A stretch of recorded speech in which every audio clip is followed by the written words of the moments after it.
Day 1313 of the Ukrainian war map, also known as the Russo-Ukrainian War. Juzzie here, and today is another update as I take a simplified and down-to-earth approach to some of the most important happenings on the ground in Ukraine. So starting off, we'll take a look at those Russian losses, as currently Russia sits on more than 1,106,000 military personnel losses, representing an additional 940 in the past day. Then as for hardware, 2 tanks, no APVs, 14 artillery, and noting 1 aircraft added to yesterday's count, which may align with the recent reports and videos showing multiple aircraft targeted over Sevastopol yesterday, including a Su-34 jet and 2 An-26 transport aircraft. Following those events, and to include on this number board, is another refinery strike. So headed to the map where Russia dealt with another round of sanctioned drones as seen overnight, and where these Ukrainian drones struck the Misc oil refinery in Russia's Krasnodar Krai region, setting off a blaze that burned through the part of the facility's processing unit. Satellite imagery and local video confirmed the plumes of smoke rising from the unit, and for a facility that accounts for 2.1% of Russia's total refining output. This equates to approximately 125,000 barrels per day produced, and thereby being a move that could cut regional output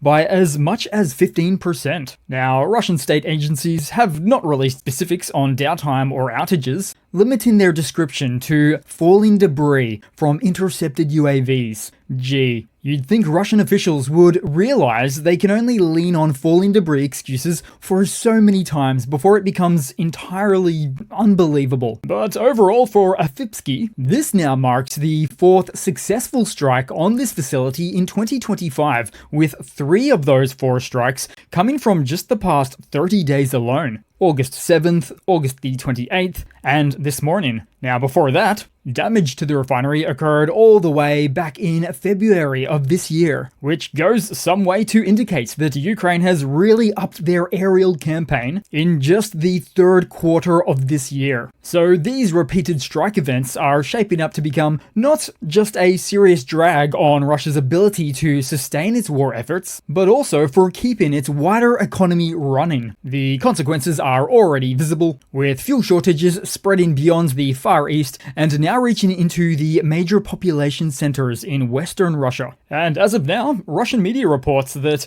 roughly 360 gas stations have closed nationwide due to shortages. The crunch is most severe in the south, where the number of operating stations has fallen by 14%, and in occupied Crimea and Sevastopol, where half of all stations are now offline. Supply disruptions are also being felt in Moscow, Leningrad, Ryazan, Nizhny Novgorod, and other regions, marking a clear expansion of the disruption nationwide. Though beyond targeting refineries alone, Ukraine is of course striking pumping stations and even fuel trucks on the road, as seen in this recent example, all the way down to Simferopol in occupied Crimea. In effect, Kyiv is hitting the beginning, middle, and end phases of Russia's refined fuel supply chain, right down to the final delivery point, really leaving no stone unturned. And then in Moscow, Lukoil has suspended gasoline sales in certain stations, as reported by Russia's own Izvestia media outlet, and coming after earlier accounts over the past fortnight suggesting that the capital was beginning to face fuel shortages. All the meanwhile, the Kremlin's ego continues to save face on these matters, appearing unwilling to accept the serious reality with which they face, and aligning with the recent history, 35 years ago, their own history, of a catastrophic economic collapse, which was the primary driver of the fall of the Soviet Union. Just warring until they can war no more. Then also, on the Russian map, Ukrainian drones struck the Eurochem mineral fertilizer plant in the early hours of this morning within Krasnodar, forcing a sudden halt to production. The facility produces ammonium nitrate compounds tied to Russia's defense industry, which has suffered damage to 2 synthesis units after drones hit the site at around 3:45 a.m. Authorities confirmed the shutdown and announced an investigation into the incident, but the only thing they should be investigating is their air defense capabilities, or lack thereof. Then, also to be found this morning on the map, a railway track was damaged near the settlement of Plusy on the St. Petersburg-Peskov line, with investigators treating it as sabotage. Meanwhile, footage emerged from Smolensk showing the aftermath of a truck colliding with a fuel train, where the crash sent 18 tanker cars off the rails and triggered a major fire. Pro-Russian outlets were quick to link the two events, and the timing was awkward for Moscow's fuel lifeline, as the Smolensk train was an import coming from Lukashenko's Belarus, designed to ease Russia's fuel shortage. Now, worth a mention here, Belarus is realistically a tiny country in this regard. For instance, even if it was to export all of its fuel products through to Russia successfully, Belarus could still only cover roughly 8 to 10% of Russia's entire annual fuel needs. And that's under the hypothetical that all of its own gasoline went to Russia. This means you could chop that number in half, and then chop it in half again due to inbound aerial threats, and then at best, Uncle Luka could only provide Russia with about 2% of its fuel needs. Now to the main map, where Ukrainian forces carried out coordinated overnight strikes on 3 gas distribution stations in Russian-occupied Luhansk, a move that rippled quickly into the region's energy system. The operation, confirmed by the Security Service of Ukraine, had used 2 Bayraktar TB2 drones, armed with precision munitions, and their targets were well chosen. The Shikastia station that feeds the Luhansk thermal power plant, the Severodonetsk hub, and the Novopskov station. Each site took damage to critical valve and pipelines, with the Russian-installed administration later acknowledging the fallout, gas supply interruptions affecting various regions, including major industrial sites. So what emerges is not just tactical disruption, but also a broader warning. Energy facilities in occupied regions remain highly exposed, and each strike compounds doubts about Russia's ability to shield them. Next up, in Dobrapilla, as Russian forces are stumbling into a disaster of their own making, reports describe 3 simultaneous encirclements on this very front, with Ukrainian units cutting off retreat routes and hammering trapped columns. Drone swarms have been tracking and destroying convoys trying to resupply or break through, leaving Russian channels to admit the situation is, in their own words, catastrophic. Even Moscow's propagandists conceded the scale of the collapse. Military blogger Podolyaka wrote of huge losses and troops almost surrounded, short on support and without relief. Ukraine's Dnipro command confirmed the pressure, stating that Russian logistics in the Dobrapilla sector are being destroyed and retreating soldiers are now trapped under fire in the narrowing passage. Overall, this is going to be a tough front for the invading army to wind back. Meanwhile, Russia's naval infantry has rolled into the Dobrapilla sector almost en masse. Trouble is, they're still sticking to their trademark human wave routine, instead of trying anything imaginative with armor. Not that they realistically have the supplies for that imagination, but it's their 60th Motor Rifle Brigade that staggers on the Pokrovsk direction, where it's the so-called Motor Cavalry. With these biker squads keep popping up, less blitzkrieg, more budget-friendly, one-way road trip. Then to head to the south of the map briefly,